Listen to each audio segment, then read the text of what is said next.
bem com vocês? E aí, gente, como é que vocês estão? Espero que vocês estejam muito bem, eu tô bem também. Hoje é sexta-feira, dia de aula de inglês e vambora, né? Seguinte, piazada, a gente vai começar a lidar agora com o Present Perfect. Tem até um memezinho ali, cara, que é real, utilizado aí no circuito de quem fala inglês, né? Que é o Johnny Depp perguntando pro moleque, What are you studying? O que você está estudando? Daí o Pia fala, Present Perfect. E a imagem fala por si só, né? Ah, mas é tão difícil assim o Present Perfect, prof? Não, não é, claro que não. Vocês vão ver que, na verdade, na hora que eu estiver explicando, a sensação que vai dar é que, nossa, muito fácil isso aí, muito de boa. E realmente é. O grande problema do Present Perfect, na minha opinião, é que a gente vai ter que lidar com verbos na terceira coluna. Desculpa pelos caras cortando coisa lá embaixo, tá? A gente vai ter que lidar com os verbos na terceira coluna. E toda vez que a gente tem que lidar com verbos na terceira coluna, eu acho que é um pouco custoso, né? Porque é chato. Não que seja difícil, mas é chato, né? A gente tem que ter uma certa memorização da forma dos verbos na terceira coluna pra eu conseguir lidar bem com isso aqui. Me dê um segundo que eu vou fechar a janela aqui, que tem... Não sei se tá dando pra ouvir, eles estão cortando, fazendo obra lá embaixo. Um segundo. Acho que pra vocês vai até menos de um segundo, né? Vamos lá? Vamos lá. Present Perfect, então. Pra que a gente usa isso aí? Não, embora o nome dele seja present, a gente não usa ele para falar do presente, beleza? A gente vai, na verdade, usar para um outro momento específico da língua, vocês já vão entender. Ele vai usar o have ou o has como auxiliar, né? Então, eu tenho dois auxiliares no present perfect, que são o have ou o has.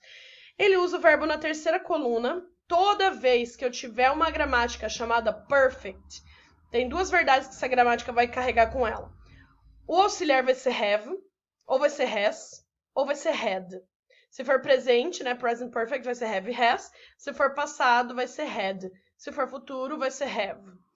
Então, toda vez que eu tiver um tempo verbal chamado perfect, eu tenho auxiliar have e has. E se eu tenho auxiliar have e has, obrigatoriamente eu tenho verbos na terceira coluna, ou seja, na coluna chamada past participle. Então, são coisas que caminham juntas. Se eu tenho... É até quase como se fizesse vai ligando, vai tecendo uma coisa na outra. Se o tempo é perfect, tem have ou tem has. Se tem have e tem has, tem verbo na terceira coluna, beleza? É isso aí. Por favor, não sinta inveja da minha habilidade desenhando. Para que vai servir o present perfect? Pra gente falar de algo que era verdade no passado e continua sendo verdade no presente, ou fala de algo que teve início no passado e continua acontecendo no presente.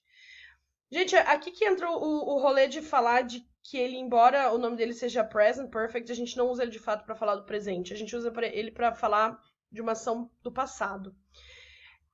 O present perfect, a primeiro momento, ele não faz sentido pra gente usar ele em português, porque a gente tá falando de uma ação que teve início no passado e ela vem se estendendo até o momento presente. Não interessa quando começou. Ela vem se estendendo até o momento presente e ela continua acontecendo ou ela continua sendo verdade aqui no momento que a gente está vivendo. Mas isso não quer dizer que a gente tenha que estar fazendo essa ação, por exemplo, nesse exato momento. Ela simplesmente é uma verdade que começou a ser verdade no passado e continua sendo verdade no presente. É uma ação que teve início no passado e continua sendo verdade no presente. Por exemplo, em algum momento da vida de vocês começaram a estudar nesse colégio, vocês começaram a estudar no integral. A gente precisa saber quando? Não interessa pra ninguém. Ninguém tem a menor vontade de saber, por exemplo. Mas o caso é que em algum momento do passado isso começou a acontecer e ainda acontece. Vocês podem não estar estudando exatamente nesse momento, mas a todo momento isso é verdade na vida de vocês. Vocês estão matriculados no colégio integral, portanto vocês estudam no colégio integral. Então, assim, não faz sentido a gente pensar, né? Meu Deus, mas em português, como é que a gente vai usar isso aí, esse presente perfeito? Primeiro, present perfect não é a mesma coisa que presente perfeito. Present perfect não é a mesma coisa que presente perfeito. Por quê? Porque o present perfect, ele só existe em inglês. Da maneira que ele funciona, com a estrutura que ele funciona, é só em inglês. E porque esse é o motivo pelo qual, no começo, a gente tem tanta dificuldade em aprender e colocar ele em prática na hora da nossa fala. Porque a gente fica pensando com a cabeça de quem fala em português e não vai fazendo sentido.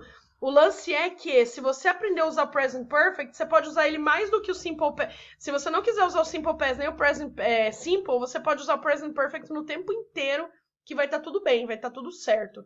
toda essa divagação para falar que, cara, o present perfect ele é mais usado em mais momentos, com mais facilidade, do que o simple past e o simple present. Então, o present perfect é usado só para sumarizar aqui, né? Para contextualizar, não, para resumir. Ele é usado para falar de algo que começou a acontecer no passado e continua acontecendo no presente. Não é obrigatório estar acontecendo nesse exato momento, só precisa ainda ser verdade. Tá ok? Tá ok. Não se sabe o momento em que a ação começou. Esse é o lance do present perfect. Não sabemos, não queremos saber, não é relevante, tô ocultando, não interessa o motivo. O fato é que, para falar de present perfect, não falo quando que a ação começou. Ah, eu estudo no integral desde 2008. Tá, então não é present perfect. Se você fala que você tem estudado no integral, aí é present perfect. Se você estuda no integral desde 2008, não é past perfect, porque no past perfect não interessa quando a ação teve início, ok?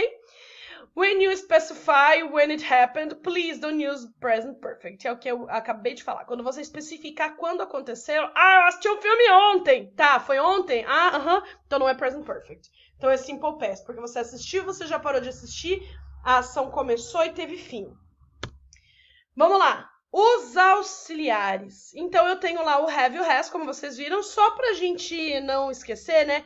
Isso aqui é a regra básica de simple present. O have vai ser usado com I, you, we, they. Então a estrutura vai ser I have, you have, we have, they have. E o has é usado com he, she, it ou um nome, né? Tipo Angela. Então vai ser he has, she has, it has, Angela has. Então só para que a gente não esqueça, né? Mas isso aqui é básico simple present.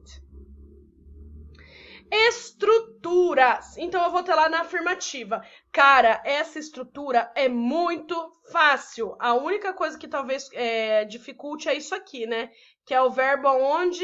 Lá na famigerada terceira coluna. Então é sujeito, have, has, mais o verbo na terceira coluna. Exemplo. I've been waiting for this moment. Olha aqui o sujeito. Olha aqui o have, que tá abreviado, né? O have na abreviação é apóstrofo V. E o has na abreviação é apóstrofo S. Como que eu vou fazer para não confundir? Por exemplo, deixa eu até escrever para vocês. Aguenta um segundo aqui. Como que eu vou fazer para não confundir isso aqui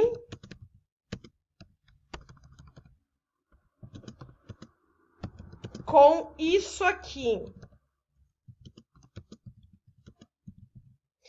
Quando eu trabalhar com she is, aqui do lado vai ter um complemento tipo tall, que vai normalmente ser vai ser um adjetivo. She is tall, ela é alta, ela é legal, ela é estranha. E quando for she has, o apóstrofo, aqui vai ter um verbo na terceira pessoa, né? Na terceira coluna, desculpa, que eu peço participle. Então, she has gone, ela se foi.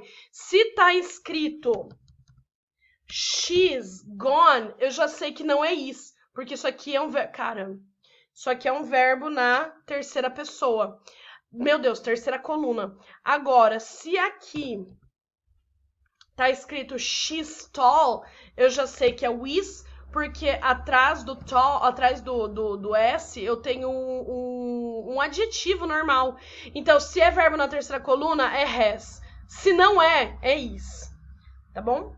Vamos aumentar aqui de novo. Ok? I've been waiting for this moment. Eu tava esperando por esse momento. Sujeito.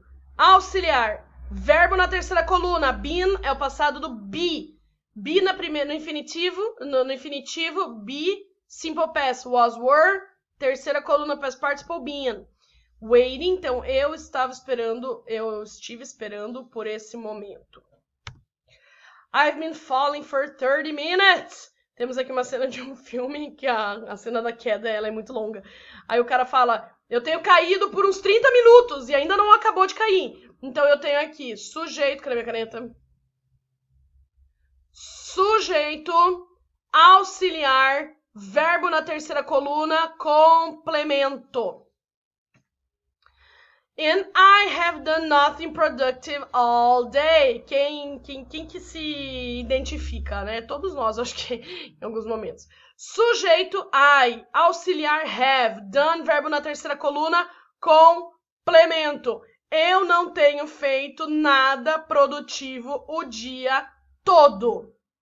Ponto final. Alright? Galera, eu vou deixar por aqui, que é para vocês absorverem as informações. Lembrando que, então, o present perfect ele é um tempo verbal que é usado para falar de algo que começou a acontecer no passado, continua acontecendo no presente, não é obrigatório que esteja acontecendo nesse momento. Auxiliares have, has, verbo na terceira pessoa. E aqui nós temos a estrutura da afirmative. E se vocês tiverem qualquer dúvida, qualquer coisa, daqui a pouco a gente se vê no chat, beleza? Um beijão, se cuidem, é nóis, falou, valeu, tchau!